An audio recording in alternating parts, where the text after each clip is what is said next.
A reunion between the Minnesota Fighting Vikings and veteran captain edge rusher Everson Griffen, it's going to happen. Vikes still has significant interest in Everson, as well as is backed up from our guy Darren Doogie Wolfson, the latest On the Scoop podcast. Doogie said this, quote, I'm told the Vikings have made an offer. They made a counter offer even. He said no to their initial offer. They went a little bit higher. It's still not close to the point of being a done deal. The Vikings need to go, I'm told, significantly higher, so there's nothing to point to the idea of it being imminent, but it's something to keep an eye on, end quote.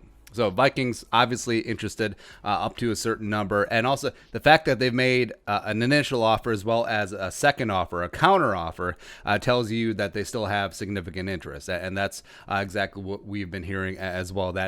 So we've been told exactly this, quote, it's going to get done. End quote. So I think that 97 will be back on the Vikings sometime soon. Because think about it.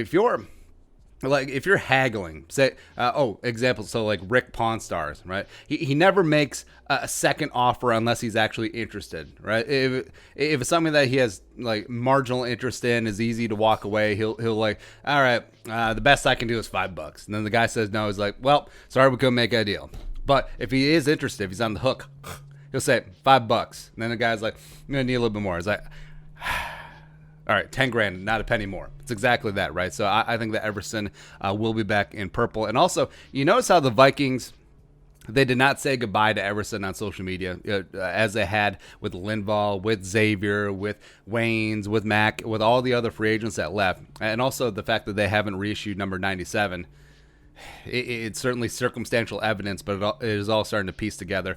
It's going to happen. Now they're just haggling on price. And we did a video 2 weeks ago from what we've been hearing at that time. The Vikings were one of the three teams that were basically the only remnants in the Everson Derby. It was the Vikings, it was Seattle, it was the Browns. Of course, the Browns and Stefanski having a lot of experience with Everson Griffen. Arizona, as well as I don't think there was any truth ever to the Green Bay rumors. It's just basically agent spiel and spin, talking some ish. And also, Doogie interestingly mentioned that the Cowboys as well as the Giants had inquired, so I think that's rather tepid. Also, the Niners had some marginal interest in Everson before they went and signed the perpetual disappointment, Deion Jordan.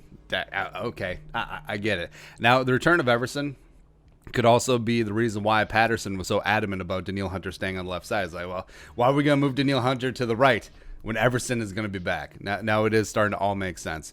And Everson, like we've said, still has plenty in the tank. Put up 66 pressures last year, 8 sacks in the regular season, as well as he lit up Terron Armstead and the Saints in the wild card game with 4 pressures and 1.5 sacks. 97 was really on one that game. One of the big reasons why the Vikings went down there, got the upset. Also, just talk about like on the field personally, like in light of his recent mental health issues, like his support system is all right here in Minnesota. All of his doctors, all of his counselors, as well as the organization that stood by Everson, really helped him through that really tough time. It's all here. So that's why I've always said that Minnesota, even beyond the dollars, even beyond the football, it really is the best place for him from a personal standpoint. And now, just money-wise, Vikings do currently have $12.732 million in cap space per over the cap. They're going to have to save some for the Dalvin extension, which probably going to be coming up very soon. So I do project that Everson is going to get more than a league minimum. If he gets like a 1-year, $6 million deal with the incentives up to 8, I think that would be fair for all parties involved. I think that's more than Everson would get anywhere else. And the fact that the Vikings made the initial lowball offer, Everson's group is like, then there's a counter offer, then they're still like, I think at a certain point, you can keep holding out for a better deal that's not going to come, right? So, yeah, you can still keep playing hardball, but eventually the other teams will dry up. The Vikings will realize that they're the only game in town. I think they also realize this now as well, even though you do hear is like, interest Green Bay, interest Seattle, interest 49ers. That's just the agent playing the game. That is all just spin and spiel. So I think eventually Everson will realize, like, this is the best situation. That's the most I can get. I'm perfectly familiar with the scheme. I'm perfectly familiar with the locker room. I can still be a team captain here and be a leader. Let's go. Let's get it done. And I think that it will take up most of training camp. I think Everson, as a vested veteran, has earned the right to just like, I'll just show up.